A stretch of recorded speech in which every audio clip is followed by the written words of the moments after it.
From the New York Times, it's The Headlines. I'm Tracy Mumford. Today's Friday, August 16th. Here's what we're covering. The Biden administration unveiled the results of its landmark negotiations over drug prices yesterday, and it could mean massive savings for the federal government. The administration negotiated price limits with pharmaceutical companies for 10 medications, including widely used blood thinners and arthritis meds. The Biden administration said if the prices were already in effect, Medicare would have saved $6 billion last year. The new prices will kick in 2026, and the vast majority of the savings will be for Medicare, which is funded by taxpayers.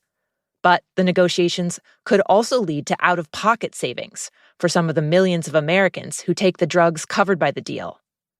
It's the first time the federal government has ever negotiated directly with drug makers on behalf of Medicare recipients. And the talks were authorized by the Inflation Reduction Act, one of President Biden's signature pieces of legislation. I've been waiting for this moment for a long, long time. First time I sponsored a bill to let Medicare negotiate the price of drugs was in 1973 as a freshman senator. Biden marked the moment yesterday at an event in Maryland alongside Kamala Harris. And he emphasized that under the Inflation Reduction Act, the government will be able to continue negotiating drug prices for a growing list of medications. We're just getting started.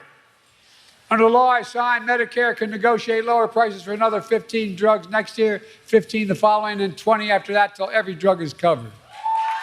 At yesterday's event, Harris credited Biden with making health care more affordable for Americans. As she's risen to the top of the ticket, questions have been swirling about what policies her administration would promote, especially about cost of living and the economy. I cover economic policy at the White House, which often means really detailed plans, presidential budgets, the cost of tax increases or tax cuts over the course of a decade. And so far, in covering Vice President Harris's run to the White House, she just hasn't put out much detail at all on the economic proposals she's offering and what they might cost. Jim Tankersley has been covering how Harris and her campaign have been talking about the economy. She's set to give her first speech on the topic today in Raleigh, North Carolina. Jim says she's expected to focus on the idea of reining in the cost of living, but there likely won't be a lot of specifics.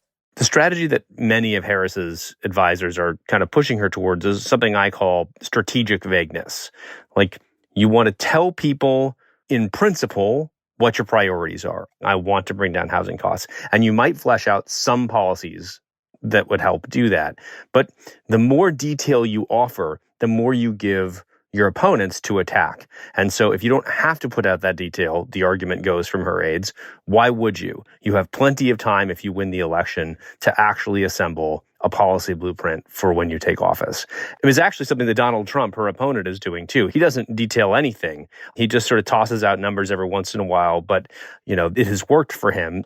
And so I think that this is sort of, in some ways, Harris taking a page from that approach of, I'm going to try to be clear with people about what I want to do with the economy, but I don't have to give them, 100 numbers to attack. Meanwhile, Trump held a news conference yesterday, which was also intended to highlight economic issues. Grocery prices have skyrocketed. Cereals are up 26%. Bread is up 24%. Butter is up 37%. He spoke in front of a table displaying gallons of milk, cans of soup, and a dozen eggs, and started his speech by blaming the Biden administration for rising food costs. Trump's advisors have been urging him to focus on topics like inflation that they think will sway undecided voters. But as his speech went on and he took questions from reporters, Trump veered into wide-ranging tangents, complaining about Hillary Clinton, windmills, and Kamala Harris. I'm very angry at her that she'd weaponized the justice system against me and other people. Very angry at her. I think I'm entitled to personal attacks. I don't have a lot of respect for her. I don't have a lot of respect for her intelligence. Recent polls have shown Harris gaining ground in key swing states, though the race remains tight.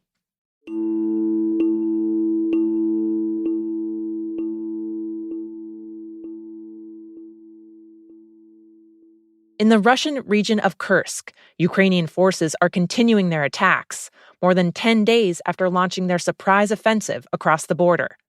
While their progress has slowed, Ukrainian officials say their forces have taken control of their first urban center, the town of Sudzha, and that hundreds of Russian soldiers have surrendered. If you're following this Ukrainian invasion on Russian TV, everything seems to be under control. But our reporting shows that on the ground, things are really different. Anton Troyanovsky covers Russia for The Times. He says that in the area near the invasion, more than 130,000 Russians have had to evacuate, seek shelter. The air raid sirens have been constant. One conversation that really stuck with me as I've been on the phone talking to people in Russia and in Kursk this week has been this conversation that a Russian opposition politician described having with a displaced woman at a shelter. This woman told this politician I spoke to that she'd been there since the first day of the war.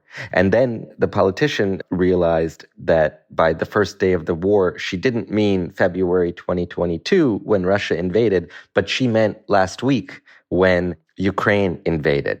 And that really drove home the point to me that this is a moment that is really bringing this now 30-month-long war into Russian homes in a very different way than they've experienced it up until now.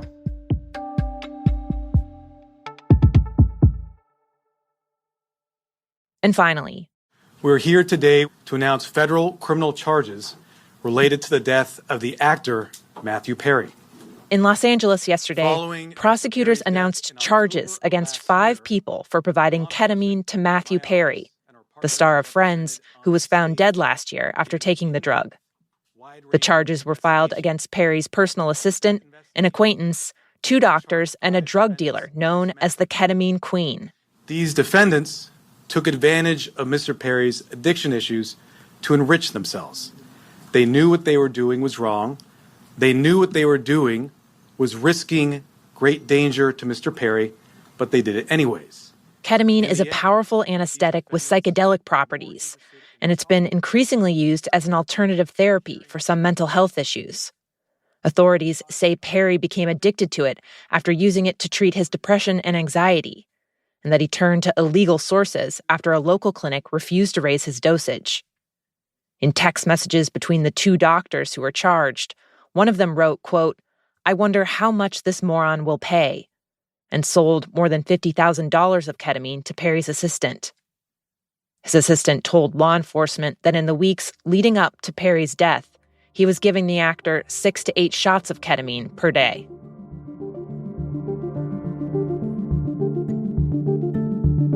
Those are the headlines.